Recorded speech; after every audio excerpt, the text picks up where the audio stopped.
Hi, welcome to episode 17 of the American Tributaries podcast, where to break out of the bubbles we've all been living in these last few years, we are using modern technology to explore the various currents of people in our great country, kind of like a 21st century Lewis and Clark journey. I'm your host, Michael Whitten, and thank you for joining me in this exploration of America. If you enjoy listening, please subscribe on whatever platform you're using, give us a like on this particular episode, and check us out on Instagram at American Tributaries. Today, I'm so very delighted to be joined by Sophie Barrett. Sophie and I got to know each other by virtue of being in the wine trade together, and I think it was all via Instagram back in like 2020 when it started. Sophie has roots in North Carolina, spent some time up here in the wine scene in New York City, and then has since moved back home to North Carolina. So I thought it'd just be great to kind of, hear what life is like down there and just everything else about Sophie. So Sophie, thanks so much for joining me today. How are you doing? I'm doing great. Thanks for having me, Michael. Oh, thank you. So how many years did you spend in New York, and how long have you been back in North Carolina now? I lived in New York for almost exactly 10 years. And then after that, I moved to Colorado, to Fort Collins, Colorado, where I lived for about a year and a half. Moved back to North Carolina in April of 2019. So yeah, been back for a little over 3 years. Okay. And then what was, I guess for you, what was it like? Did you go from North Carolina to New York? I did. And then Straight to New you York. so what were your adjustments like going from North Carolina to New York and then kind of going back, repatriating, if you will? Um, I don't feel as though I had too much trouble adjusting to New York because by the time that I moved there, I had visited there often. My family, I had relatives in New Jersey growing up, so we would go up there and visit. My mother was very interested in dining and shows and things like that, so we would take trips to New York when I was younger. And then I had friends that moved there and friends that lived there, and so I wasn't. I was at least somewhat comfortable with New York by the time I moved there. But that being said, of course, it's a big change. I guess I had always kind of wanted to live in the North. My mom's side of the family's from upstate New York, and so I guess I had always kind of,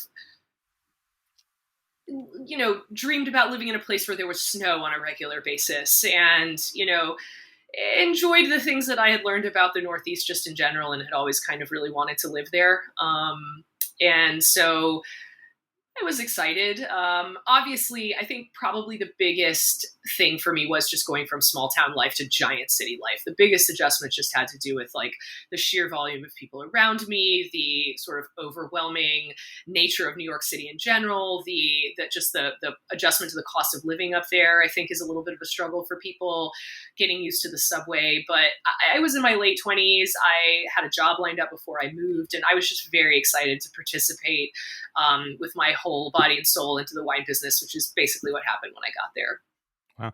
And I think like having to me, what I loved about the wine trade when I got in, and I'd been a lawyer in the city for like 8 years before that, is like, basically I feel like the whole city becomes your playground. Like it's your office and your playground at the same time. So that must have been pretty exhilarating. What did you what did you start out as? I started out working on the sales floor at Astor Wine and Spirits in the East Okay. Village. After 4 or 5 months, I was sort of promoted, I guess, to become the assistant buyer there. And so I did that for about another year. And then I went to Chambers Street, where I was the manager for about 5 years. So I was in retail for most of my time there. In Lower Manhattan, very hip area when it comes to wine and dining and things like that. It was very exciting. It was a lot of fun. I had a great time. Yeah, those are two great places to kind of cut your teeth. Yeah, for sure. Yeah, for sure.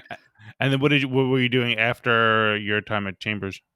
After Chambers, I took a little bit of a sabbatical. I went to France for a couple of months. I did the harvest in Arbois with Stéphane and Benedict Tissot. And then I spent another month traveling around Europe, mostly in France, but a little bit in Germany and England as well. And when I came back, I started a job for a small wine importer called Sélection Massal. I worked in national sales for them. So from 2014-15 until 20 2018 when I left, I worked in various different wholesale jobs. My last one was for a distributor called MFW in New York. So that was my last wholesale sales job. So I sort of transitioned from retail to wholesale wine sales. And that was great as well, because New York is the place where you learn so much about how to do the job. And also for anyone that's interested in European wine, I just think that New York is the place that makes the most sense if you really want to get a deep dive into European wine, which was kind of always what I had been most interested in. Yeah, I mean, and in the like, I think when you go to Europe, all the different areas, like you can find more Burgundy than anywhere if you're in Beaune, but you're not going to find wines from other parts of France, not nearly to the scale that you'd find Burgundy, and that seems to be the case in almost any area of like Europe. Whereas in New York, you've got a lot of everything. I've always found. Yeah, absolutely. I mean, it's New York is just that much closer to Europe, and then when you look at things I now know a lot more about in my present job, the logistics of transport into the United States, you understand that so much product from Western Europe just arrives in the ports up there, and of course the more that can be distributed straight into that market, the less effort and money, et cetera, you need bringing it out to the rest of the country. So it's always been really a hub for old world wine, particularly. Yeah. Now, did you know a lot about wine before you got in, or what brought you into the trade? I was working in kitchens during college, so that's where I started to learn about wine. Was working in professional kitchens. I got my first job in wine retail in 2015. At a store called A Southern Season in Chapel Hill, North Carolina. And at that time it was the best wine. Let's see, 2005. I'm sorry, I'm a decade off. 2005, I started working at A Southern Season. It was, at the time, really the best wine selection in the state, for sure, for old world wine and Burgundy, Loire Valley, Bordeaux, that kind of thing. So I worked there for about a year, and then I decided to go to New York. As you probably know from your own experience working in wine, the learning curve is very steep when one is really immersed in it. So a 40-hour job a week in a wine store, a person will learn a lot in a short period of time. And of course, it just helps to be interested. Having worked in restaurants and wanted to go to culinary school, obsessed with flavor and living by the palate and stuff, wine was really a way to do that without having to, still be writing a prep list at midnight. And the hours that I had been working as a cook were, not great once I sort of got past 25 years old. Right. So. I'm curious, like how did your travels overseas, and maybe you'd traveled before, but I think you get far more immersed in it, or at least you have an opportunity to be more immersed in it when you get to do it professionally. Did that impact how you viewed like things back in like New York or North Carolina? Did it change how you viewed this country? Definitely. I mean, I feel it's probably maybe around 2000 maybe the early 2010s, I was definitely still working at Chambers Street. I had a major epiphany about patrimony and the way that Europeans view it versus the way that Americans view it. And it's a revelation that has stuck with me since then. Especially working in wine, you tend to meet people whose families have been making wine in those places for many generations. Not always, some are newcomers, but the sense of patrimony is very deep. And I felt living in the States, especially living in New York, what I found was exactly the opposite. A lot of people who were fairly untethered from the place that they had come from, intentionally so, coming to New York to live the dream and have all the adventures, and I get it. I found myself identifying really strongly with the people that I met in Europe and wondering, how could I bring that sense of patrimony back to the States? And ultimately what I then did was come back to North Carolina to be closer to my own patrimony. And so it really, really influenced the way that I viewed that sort of, does a person feel a compunction to continue on, like, taking care of things that were meaningful to their family, or do they have more of an obligation to themselves to do whatever they want with their life? And I don't think that there's a wrong answer there, that one is better than the other, but I think people answer those questions very personally. And what I kept coming back to was that when I lived in New York, I did feel very untethered, and I was looking for something more concrete than a career to ground me in a place. And ultimately that brought me back to North Carolina. So are you back in your like hometown where you grew up, or I'm nearby? In the house. I am in the house that I grew up in right now. Oh, wow. Yes, I'm in the house that I grew up in. Yeah. Well, what room are you in? I can see some of the background. This is my office. Uh, Yeah, this is my office. So I live in a house that my dad built over 30 years out of repurposed lumber from building jobs. It is an extremely funky, wow. weird house. It is in a town called Saxapahaw, which Mhm. is about 10 miles, 15 miles west of Chapel Hill, North Mhm. Carolina. So I would typically say I grew up in Chapel Hill. That is false. I grew up in Saxapahaw, a Mhm. much smaller town kind of out in the country. Mhm. So yeah, I am in fact back in the house that I grew up in the Wow. town that I grew up You really in. embrace the patrimony. If you Well, so in my case, I both my parents passed away over 10 years ago, and Okay, I'm I'm an only sorry. child, and I inherited this property in this place. And Mhm. so for me, it was a little like it's convenient to spin the patrimony narrative, but it Mhm. also comes in tandem with something that I kind of needed to do Mhm. in order to sort of retake control of this property and make some decisions about it for the future. Right. How would you divide up North Carolina? Because like I think one of like when like New York, like people think like we say New York, but New York is so. I mean, New York City can divide itself up into boroughs, into neighborhoods. New York itself is not monolithic at all. Like the different suburbs of New York City are different, and obviously the whole state is very different.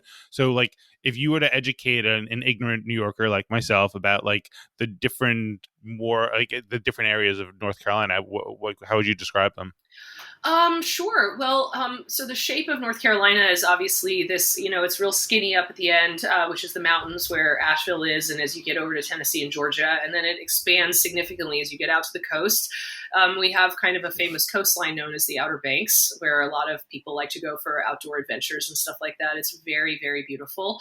And then just inland from the Outer Banks, you have a large space of kind of more tidewater North Carolina. That area, it's not super populous historically, not got a lot of money. And that area is actually fairly large, and then it sort of starts to funnel in more toward the middle section of North Carolina, which is where most of the stuff happens, especially in kind of contemporary America, I guess. I live in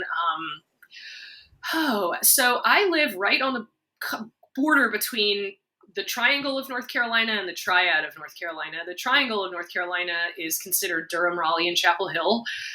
Those three cities that are known for universities. We have lots of universities. Research, bio-research, biotech, things like that have been big fields in the Triangle of North Carolina for a couple decades. It's also the area with arguably the best restaurants, the most farm to table, the most kind of advanced wine industry, things like that. And then just to the west, you have the Triad of North Carolina, which is defined as Greensboro, Winston-Salem, and High Point. And those are big manufacturing cities. Winston-Salem is obviously huge for the tobacco industry, a lot of old tobacco money in Winston-Salem. Greensboro, a bunch of HBCUs and industry there. Very culturally different. They are connected by Interstate 40, which of course goes all the way from Wilmington, North Carolina, all the way to Los Angeles, I believe. Yeah, so the two regions are connected by Interstate 40, and they're getting more and more sort of conglomerized, I guess I would say, as industry grows in both regions. Mm. And then about if you were to drive south from kind of High Point, Winston, Greensboro area for about 2 hours, then you get to Charlotte. Charlotte's the biggest city in North Carolina. I think it's around 1 million people. It is not the capital, which is obviously Raleigh.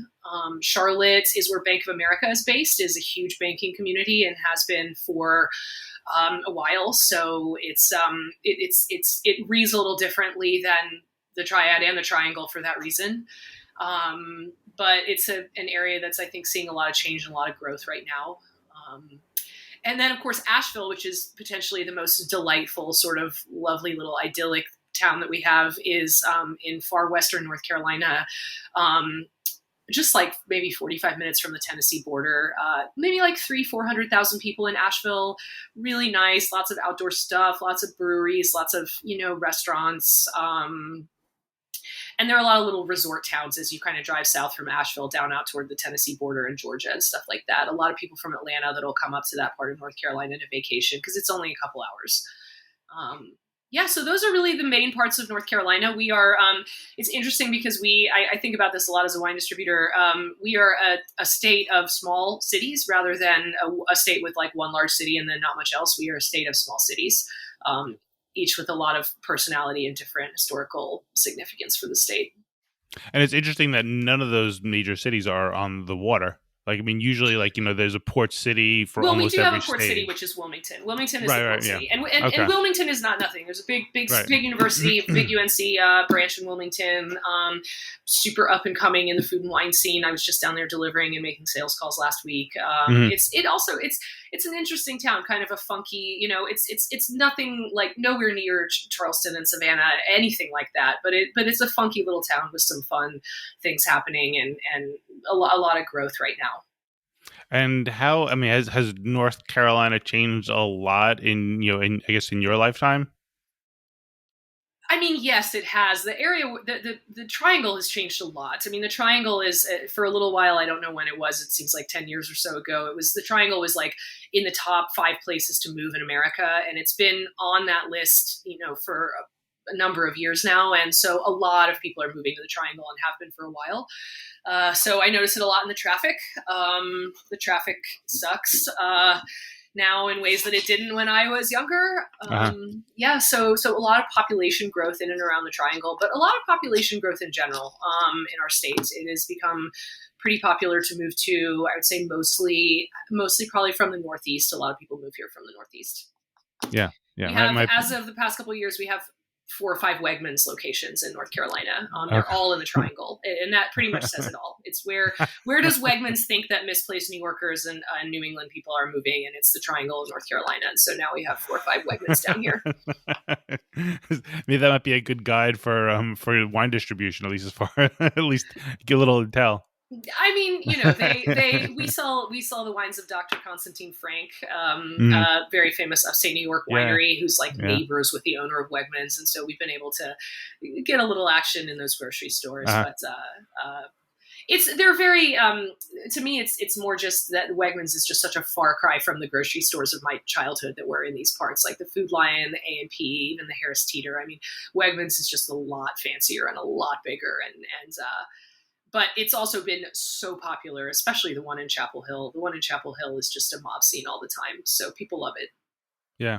Well, I mean, I think even more generally, just like grocery stores in general are like so much different than they were. At least I know like when I was growing up, and maybe it was just like my family, but you didn't have like Kiwi is like kind of like a boring fruit right now. But like, in 1980s, Kiwi was like probably one of the most exotic things people had ever seen. Yeah, you're right. And you certainly didn't even get like seven different kinds of apples. It was like, here's the red apples. That's it. Yeah. Well, the Wegmans is mostly just, it's like twice as big as the next biggest grocery store. And it's also the product selection that I feel is significantly more geared toward people from the Northeast, like gigantic deli with all of the kinds of soprasadas and different. It's New York deli foods that would not traditionally be as common, I would say, in the Harris Teeter and Food Lion. Is there a Southern style grocery store that's what people would had been going to, like that was the answer to Wegmans or the counter to Wegmans? Not really. I mean, I think probably Winn-Dixie and Piggly Wiggly are kind of the 2 sort of Southern grocery stores, and definitely when you go to those grocery stores, it's more. I mean, I haven't been in years, but it would be more like kind of classic Southern foods that you might see. Like you might see pork skins and just foods that Southerners are more likely to eat that you probably would not see in Wegmans, for sure. But I think that the Wegmans moving here is more just a testament to how many people from the Northeast are here that they think it really makes sense for them as an expansion. Okay. And when you moved back down there, I'm sure you had, you've maintained a connection all the time, but did you feel a little different having been immersed in like New York City for 10 years when you went back down to North Carolina, or was it like effortless?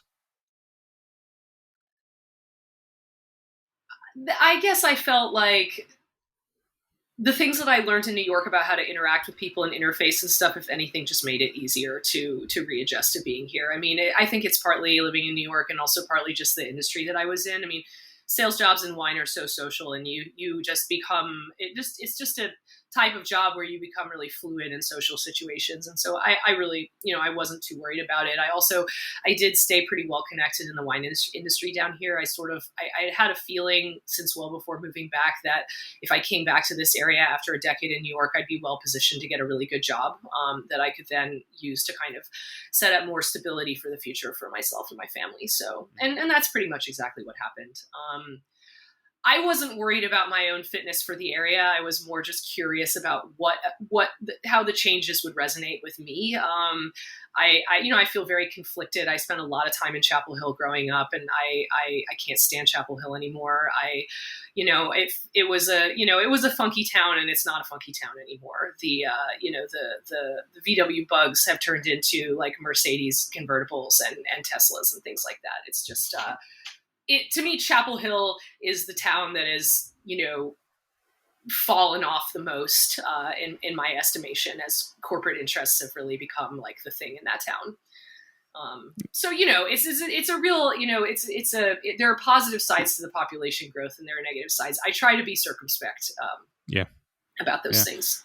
Well, I guess we even see it in New York, right? Like where like there are like those kind of cool, edgy areas that all of a sudden people with money like, oh, wait a second, like Williamsburg is cool, or they take over the Bleecker Street or whatever, and then you just start seeing money go in there, and it kind of it kills all the soul or the uniqueness to it, and it just becomes about money. And I think you certainly see that even with like in wine distribution and with wineries, like at some point you can kind of feel when somebody's kind of hit that tipping point where they're not doing this for like the soul, they're just doing like money's kind of taken over, and maybe that's kind of like the unintended unavoidable consequence once you become too successful, is you're going to have money become involved, right? Because money wants to enjoy the ride up.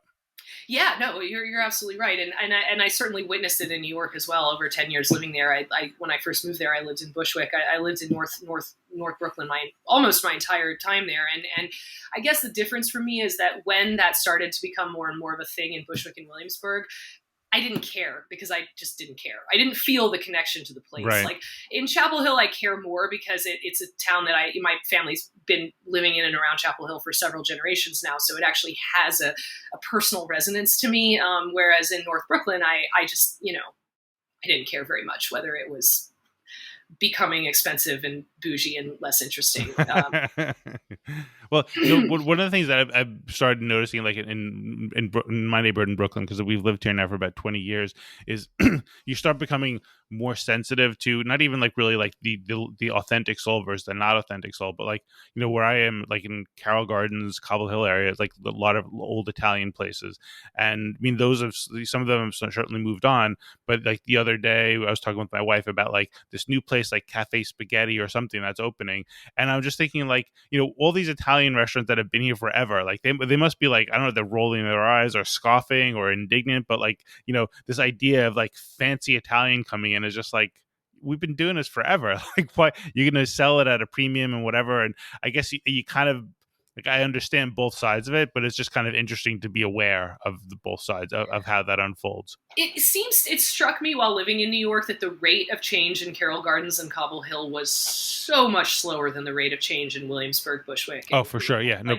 Way slower rate of change down there. And I was amazed. Some little businesses that were in business when I moved there were still in business in January when I went back and visited, which would, Williamsburg and Bushwick in those areas is just everything new and everything different. And, the progression from small funky businesses to big gigantic businesses and brands and stuff is just, it's my impression that that's basically complete now in Williamsburg, that any like independence or edge that neighborhood had is now completely gone.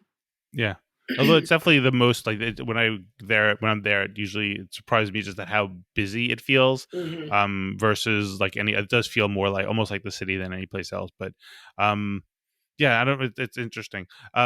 When I guess from your observations of like things in North Carolina and like more people there, like I wonder like how much the character of a community, the values of a community get impacted by the setting. And like one of the things I've been trying to just understand our country and all the different things happening, I've kind of found myself going back again to the concept of like terroir, right? And how like we understand intuitively in the wine trade like how a grape is the product of its setting, but for some reason like there's a lot of we don't ever project that idea onto like people, but people are a product of their setting. But what you're seeing in North Carolina is you're seeing like a lot of these urban centers rise, and you're seeing like the population density. So I'm wondering like if as that happens, does that also change the vibe and the values and the things that I don't know, that the society in general, because you have just more people on top of each other, so it becomes more like New York, not because New York is anything, but it's just that what we do in New York is the problem solving that you come up with when you have 7 million people on top of each other. Yeah, I mean, certainly you encounter fewer people that are actually from the area, which is, I think, an experience that, I mean, I did not, when I lived in New York, I did not meet many native New Yorkers. And so you will encounter more and more people that are not from the area.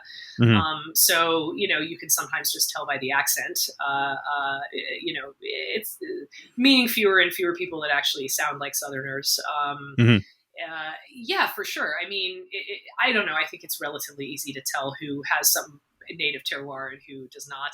I went to Quaker school, and so I even growing up, most of my friends' parents were not from North Carolina. So when I reflect on it, I am one of the few people that I was close to in school whose parents were actually born in North Carolina. My mom just barely, because her family is from Ithaca, New York, but my dad was definitely a native North Carolinian. And I started to think back on, who else do I know from high school who actually is North Carolinian of origin? And it was like one guy, African American, and his he had seen his slave papers.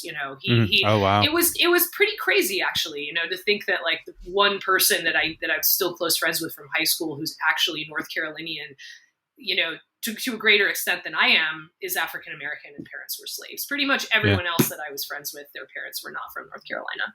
Wow. So even then there was a lot changing.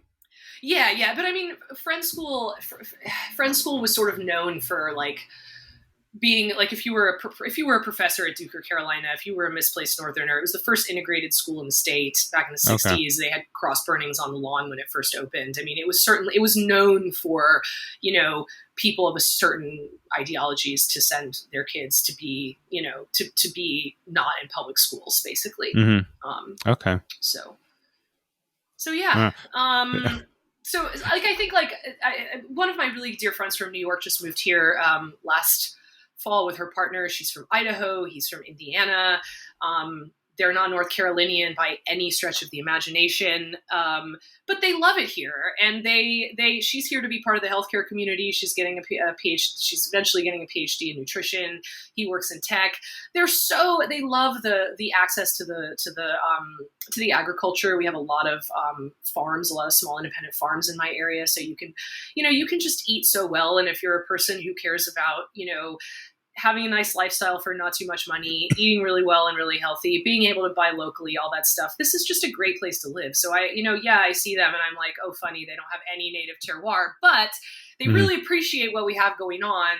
And I wouldn't want to close my area to people who are going to dig what we have going on and appreciate being here. You're not helping the traffic situation around where you are when you pitch North Carolina so well. Yeah, no, I know. I'm not helping the traffic situation. But like I said, I try to be circumspect because me personally, as a person living in the country on my property, not loving the traffic, feeling a little, not great about all the population growth is one thing, but me as, the general manager of Haw River Wine Man, looking at sales and looking at how this population growth is going to impact my business, it's great. So, I try to be really circumspect and just say, okay, this I maybe don't love personally, but this other thing will be great for the business. And, there's nothing I can do about it anyway. So might as well just lean into the positive. Yeah. So the name of your company is definitely one of the most unique names I've ever heard. What's the story? Haw River Wine Man was founded by one guy 27 years ago in the town of Haw River, which is very close to where I live in Saxapahaw. The root is, of course, the Haw River. Saxapahaw is a Native American word. So towns along the Haw River is one of them. Saxapahaw is one of them, etc. Yeah, he started the business 27 years ago, just importing inexpensive wine from Puglia and places like that in southern Italy. Continued to grow the business. He came along at a good time. He was mostly selling in the Triangle, where there is a history of local chefs doing great food. We always had a really vibrant food and wine scene here, way before it was cool to have that. We had it. So yeah, I think it was possible for him to start as a one-man show selling fairly obscure wine in the 90s because of the culture of food and wine we already had in this area. He's a real interesting guy. The logo and the Haw River Wine Man and the reluctance to change it to something more politically correct, they're all 100% in step with his personality. I found a lot of affinity with the company. He has a very small d democratic mission of trying to make wine trying to sell wine that's for the people. So it's kind of ironic because we sell some pretty high end wine as well. But I think his project was really to de-snob the product and make it so that people would not feel intimidated in any way by wine and the snobbery that goes along with it. And that's something that really appealed to me. I felt that my parents before me were very sort of anti-snob themselves, and while being very very well educated, they also snobbery did not attend that. They knew a lot about a lot of things, but it didn't shape them into snobby people. So my boss, I always felt very simpatico with him in terms of his worldview and his desire to, bring people in and not be snobby about the product. Yeah. So what are the more like esoteric products that you have to take out and kind of educate people? Because I always find like the most challenging part with wine sales to me is educating people without insulting them and without making them feel like they're even educated at all. So and that can be across the spectrum, but I think like when you have something that's esoteric and from an unknown area, unknown grape, unknown country for that matter, that's where like the real challenge is. So like what do you have in the portfolio like that? Well, we definitely have some esoteric wines for sure. I don't, as far as like the most esoteric, I don't even know. There's plenty. We don't do Georgian wine. We don't do Slovenian wine, but but we sell Rosenthal Wine Merchant and Maison Selections, and there are obscure wines in those books and things like that. But I think the point is to have it all, and the point is to when you taste the people and connect with people, to ask them to check in with what they like, check in with the needs of their business, to not, to just have authentic impressions themselves that don't actually require a lot of explanation or verbal schnookery from the rep to try to make the sale. I think I mentioned this to you maybe once in a phone call. One of the things I love about selling wine here is the diversity within my territory. In New York, when I was selling wine, from the restaurants to the retailers to the whomever, the buyers were very much like of a type. There was not really a lot of diversity amongst the buyers. It was mostly young people, 25 to kind of 45 years old, almost exclusively Caucasian, although not entirely. Like they were very of a piece. Whereas in North Carolina, my buyers are just everything. I've got, one of my favorite accounts is a Mexican grocery store down the road. I love them. Some of my most prized placements are in this Mexican grocery store down the road. And customers that are young, customers that are old, customers that span the political spectrum. I find actually a lot more diversity within my customer base here, and I love that. It makes me very happy. Yeah. Well, I think it sounds a little bit like what you're saying, like there's also about just kind of having a place kind of being true to itself. You know what I mean? Like I think you do have a lot of those same kind of wine shops. And I think in the city with all the kind of brands and regions that are so focused, you're kind of looking for those same kind of buyers. Whereas like where you are, it's probably a little bit of everything. But I always find that I would, to the extent you might feel an inclination to be like snobby or think like I only want to work with these kind of people. To me, at the end, what you really want to work with is just somebody who's like trying to do the best job at what they can do, right? Like if somebody is an MS or whatever, that's great. That's their thing, and they're trying to do the best they can. But there are also people who are immigrants and are running their own like wine shop, and they're just trying to do the best that they can. And to me, that's where I'm looking. I think what I found most rewarding is just any type, as long as you're trying. Right. And you're curious. One of my accounts was just bought by a group that is based in Atlanta that have a number of different locations, and they are. I'm not exactly sure if they're Indian or Pakistani or they're. I don't think that they drink alcohol because my appointments with them do not ever involve tasting, but they're super super nice. They're doing a great job with the account, and I just want to work with them in the best way that I can, and I actually. I really enjoy those challenges, and I just really enjoy the diversity within the industry here. Is basically it's I love that. I think that's something that I was really missing a lot in the bubble was the ability to selling wine is such a chameleon type of job anyway, but to really extend that to how do I get along with all of these different types of people, and how do I respect their businesses, get them to like me, et cetera. Yeah. I really enjoy it. Yeah, and the other thing that I think that I learned in sales is a lot about like you can't walk in and ever tell somebody you should do this for me. Like you can't use reason. You can't really just dictate to people. It's all about just getting the feeling, and that's like I think some of the stuff when I read the debates or I see people expressing opinions and doing certain things certain ways, I realize like yelling at somebody is never ever. It's never sealed a deal that I've ever seen, right? And you also nobody ever has to do anything for you. So I think the humility that you learn in sales by just kind of walking in and be like, okay, I want this person to buy wine from me, but you don't just go in and say, will you buy wine from me? There's 1,000 things you're saying other than that to get them in the mindset to consider even talking to you, much less every other step that gets them to place an order, much less recurring orders. Very true. Very true. It's I've always thought that about 80% of wholesale wine sales was pretty easy and just consisted of putting people's orders in, responding to them in a timely fashion, ensuring that their product is delivered.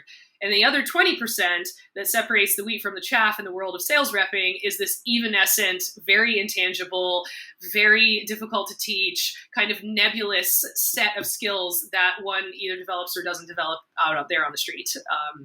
But it's interesting. It's things that are very hard to teach that are just about getting a feel for the conversations and the things like that.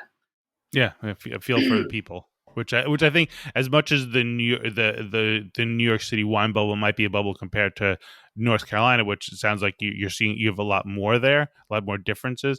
The opportunity to do sales in the streets of New York City was a huge, expansion of my bubble compared to like working in a white collar office where your bubble is extremely small. So I'm very grateful for the 12 years that I had to just run into all those different people, even if they all kind of maybe have the same kind of wine opinions. Well, I feel sure that New York has a lot of diversity within the wine trade there, and I want to make it clear that I'm only speaking about my experience, and I think and I think the reason that exists is because New York is so vast that people tend to self-segregate into their little niche markets, and so selling wine up there in the boutique wine industry, I was in a niche market that was mostly populated by buyers of a certain type. Down here, we don't self-segregate as much, so it's much more I'm selling wine in North Carolina, in the Triangle in North Carolina. I got to sell wine to everybody. I don't have that luxury of being able to just self-segregate into the accounts that are like buying geeky wines and enjoy being a wine geek like I do. It's really that ability to be very to be very neutral, so that your distributor brand can be appealing to any audience, and we don't have that ability to sort of pick and choose as much because it's a smaller market. Okay, interesting. Yeah, I just want to be clear in saying that, like, I understand that New York is incredibly diverse, and I believe that the beverage industry there is very diverse as well. I just think there's this aspect of self-segregation that happens because there's so many businesses and so much opportunity there. Yeah, you can specialize, and I think it's that specialization that leads to the advancement and the hyper specialization and all the knowledge, but it also puts you in those bubbles. And I was talking to a friend in like Wyoming, and he was talking in a different podcast, and he was saying like there might be certain elements of like lack of diversity, but like in Wyoming, there's not enough people to have specialized schools. Like you don't have the rich people going to certain schools and like other people going to other schools. Like it's just everybody goes to the same school. It's just not the population density. So you have the rich banker going to the school, same school as, you know, the son of the ditch digger or whatever. And I think like that's a simplistic way of talking about the wine scene here, is that you have so many people. You can have 50 different natural wine shops and have a distributor that makes a very good living just selling that kind of thing and talking to those kind of people. Yeah, exactly. Yeah, you can, you can if an account isn't working for whatever reason, you just go to the next account. It's not like, oh, we really got to make it work with that account because there's not a next account. And that's kind of more the situation that we're in. It's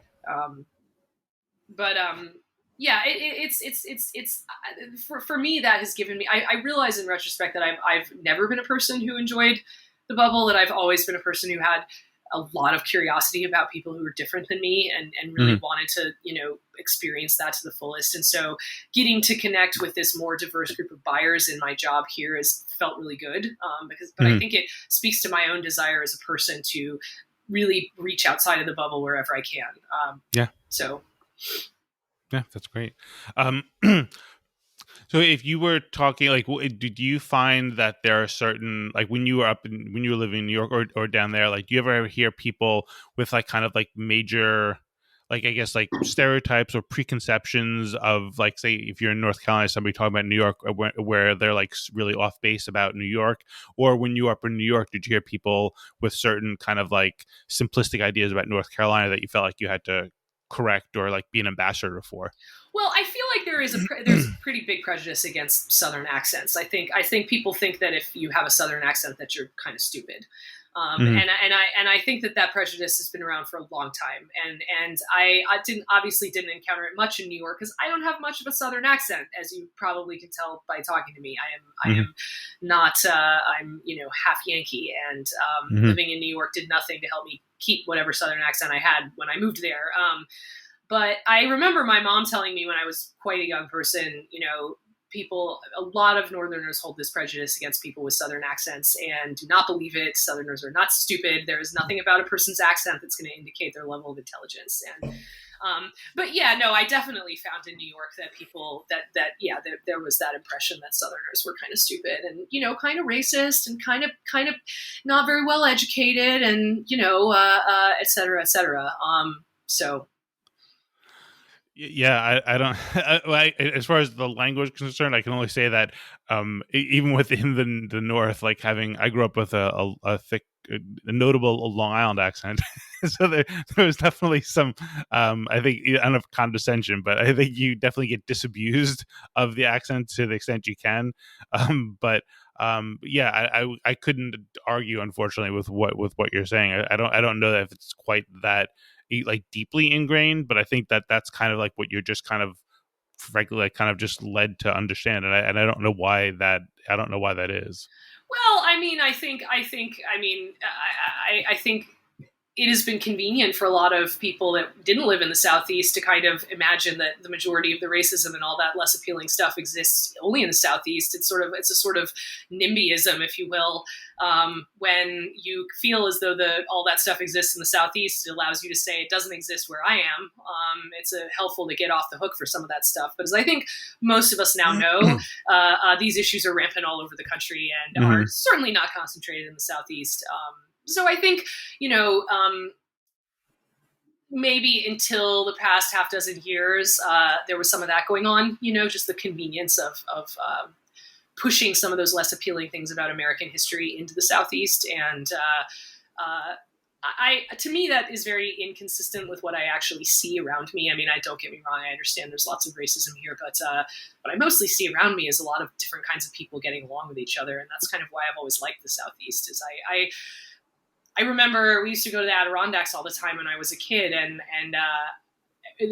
we would come back down and we would get into Virginia, and I would know I was home because, you know, you would feel the humidity and you would hear the cicadas outside and start to see African American people at the gas stations, and it was all part and parcel of like being home. And I don't know. I guess maybe I always kind of wanted to come back to that. I actually find it really very diverse down here, as I said. And Yeah. so, Well, to take another lesson from wine, one of the things that I find that's fascinating with wine is that a lot of, not for everything, but there are certain wine categories where you are basically selling against a bad reputation from a generation or two ago, right? Like selling rosé, and within the last 10 years has been indifferent, but until then, you really were fighting against White Zinfandel, right? And when you sell Riesling, you're really marketing, you're selling against Blue Nun, right? Like you're selling for like the bad crap wine, or like even just selling Red Zinfandel. Like there's all these things where it's like you're fighting against something from way back when. And I would imagine that a lot of the stuff that in the news that people saw in the like the 50s and 60s with like the civil rights movement is what left kind of like this like indelible impression upon a lot of people outside of that area, outside of the South, which would have been in the North, at least speaking for where I've grown up, to where that just becomes like your default assumption. And I think as I've tried to learn more about the country, I'm learning how much that's certainly not the case. And I think like I guess that's the point of doing this podcast, is to try to just get the more, not even like the nuance, but get the real story and not kind of the default story. Because I think, like you said, there is a lot of it's easy to focus on the problems in other areas because you're not accountable for fixing the problem, and then you don't have to worry about the problems in your own midst, or you get distracted and you don't even pay attention to them. So I've tried to be mindful about that when I see things sparking out in the news, is to just think about the fact that there's stuff right around the corner. Like if you're worried about racism, you don't have to worry about it in another state. You can worry about it a couple blocks from where you are. If you worry about poverty, you don't need to be getting upset about other things elsewhere. So I don't know. well, I don't know yeah, where that. and of course, within this very, very large part of America that we call the Southeast, there is tons of distinctions between the states, between the different areas, and it's not. This is North Carolina is not like, it's not even like South Carolina. It's significantly more. Well, to me, I find North Carolina to be a little bit more sort of mid-Atlantic in character, which makes sense because we are between South Carolina and the mid-Atlantic. A few differences. I mean, to me, now I have not spent a lot of time in South Carolina. I've only been there a couple of times. But to me, the feeling of the more sort of antebellum South is louder in South Carolina than it is in North Carolina. But I think it maybe probably depends on where you go.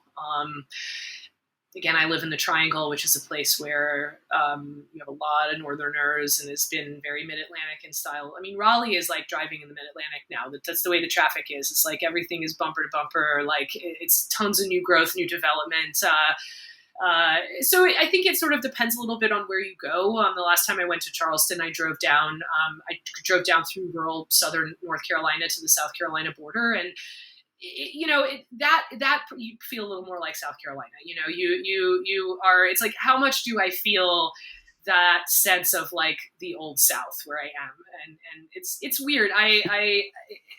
Because I have the views of the South that I was just describing to you. It is weird and a little bit uncomfortable to be reminded that yes, there are these places that are dirt poor African American people living next door to incredibly wealthy white people with that level of kind of like how much of things really changed in the past 150 years. That juxtaposition is something that I've seen a lot more in South Carolina than in North Carolina. But I feel a little unqualified to opine because, like I said, I haven't spent much time in South Carolina. Yeah. Well, as you know, in New York, you can certainly see that juxtaposition as well. Yes, I think you're right. I think the thing that, I don't know if I'd say softens it, but I think because there's so much concentration of people and there is so much money in certain parts of it, that you at least start to have like kind of like certain public squares where people, I don't know if this is the case or not, but I just know here is that you're interacting with a lot more different types of people during the everyday part of your day, when you're on the subway, or if you go to the park, or you're just walking the sidewalk. I think there's a lot more of that in some respect interaction, but I think that's certainly a lot more passive. I think than like my sense, like when we were down in Greenville, South Carolina, a few months ago, was it just seemed to be more interactive. There seemed to be more kind of like you felt a little bit more of a connection with people, and maybe there are also certain expectations maybe about how to be polite or how to greet people and stuff. Whereas in New York, you can just kind of be your own little automaton and just basically ignore everybody. Sure. Yeah. I mean, the way that people interact, I would say for sure is different. We talk about this a lot in my job because our warehouse manager is from Long Island, and he is Same here. So yeah, and he it's not just that he still has a thick accent after 15 years of being in the South, but he also it's his sense of humor as well that sarcastic, just trash talking, but he's kidding. But their style things that are not as common, to find down here. I feel here you get a lot more of the kind of like excessive politeness. Southerners can be very good at dissing you in a very overtly polite kind of way. You will see that occasionally too. There's definitely differences in the way that people interact with each other, like more peripheral noise and like down here versus like maybe you need to make pleasant conversation before you cut to the chase, as opposed to like, give me what I want now, cut straight to the chase without a lot of niceties. I feel that people do interact with each other a little bit differently. But I like it. I mean, this is something that I didn't love when I went to New York. I think when I was living in New York, I was craving a little bit of a softer edged approach, Yeah. Maybe a little bit more small talk before cutting to the chase would have been nice. Thinking about like wine and food and being down there, like is there a quintessential like North Carolinian dish or food, and what would be your like ideal pairing of wine with that food? I mean, I think most people would say the barbecue. Because, as you may or may not know, within North Carolina, there's a divide between Western and Eastern North Carolina that is very much, people tend to have very strong feelings about barbecue here. I personally grew up on Eastern North Carolina barbecue, which is the vinegar-based. But right around Lexington is where you get that split. Lexington is on the way to Charlotte. It's between High Point and Charlotte, and that's really where you get the split, where you start to get more ketchup and red ingredients in the barbecue sauce. So, I mean, that I think is probably the closest thing that we have to a regional food. Always served the same. It's on a sweet, soft bun with coleslaw, and the coleslaw is sweet. You get everything sweet except the barbecue. It's that makes it in turn incredibly difficult to pair wine with. The fact that the barbecue is tangy and spicy and vinegary, and everything else on the plate is sweet, makes it really tough. You can do a Riesling, you can do a light, juicy red that has tons of fruit. Beer and iced tea are probably the safest choices.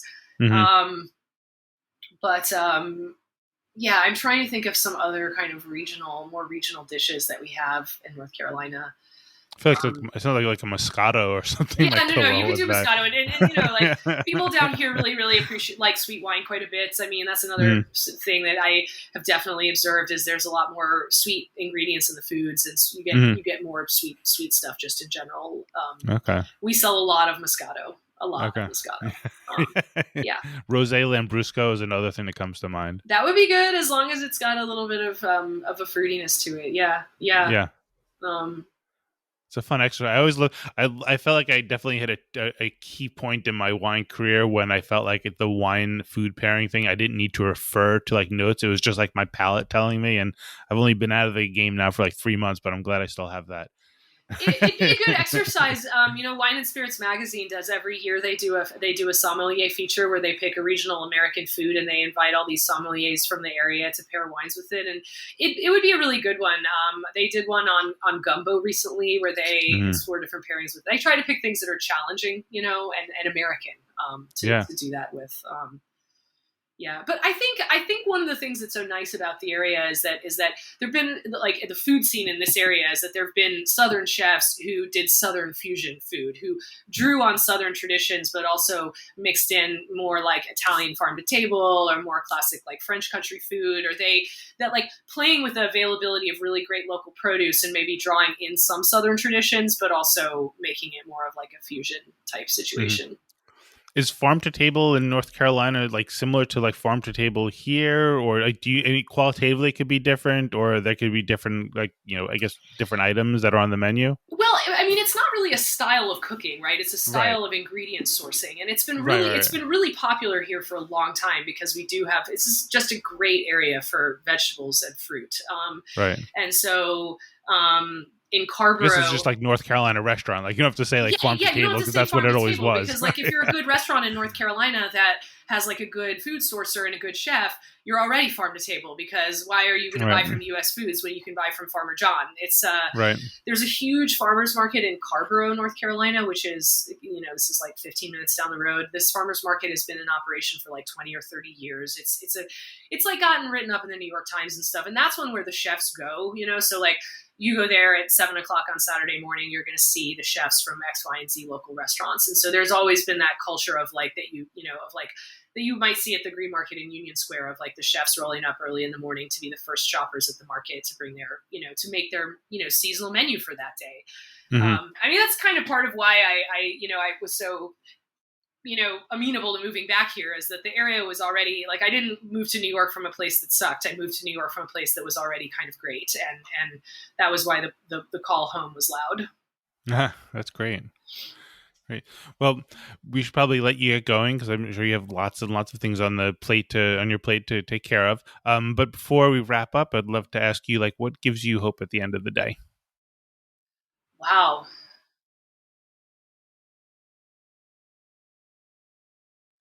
Well, I'm really hopeful that my son, Julian, who's 2.5 years old, will, I mean, as it pertains to this conversation, will have some of the North Carolina terroir stamp himself, and will see some of the things that I see about this area living here. That's what I hope. I hope Mm-hmm.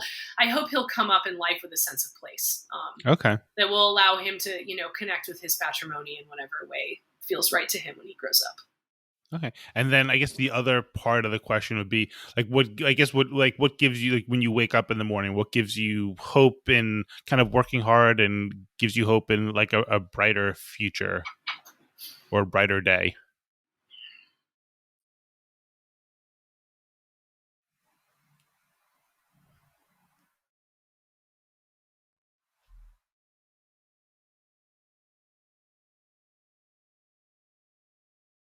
That's a great question. I'm sorry. I usually give I'm people a hopeful heads to up see that I ask that more. question. I'm hopeful to see more points of connection, like points of connection between people over wine and within the industry itself. I feel like we have an opportunity to bring people together, and within the alcohol and the wine community, and that's what I'm hopeful for, that we continue to make our brand as appealing to as many people as we can, so that we can bring people in and not push them away.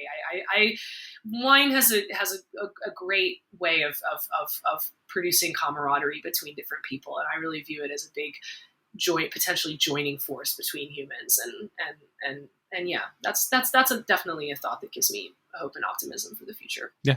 And it continues to grow. The wine trade is bigger than it was before. Yeah, absolutely. So that's great. Cool. All right. Well, Sophie, thank you so very much for getting together to talk. Thank you so much, Michael. Appreciate your All time. right. Take Have care. a great one. Have a good day. Bye. You too. Bye.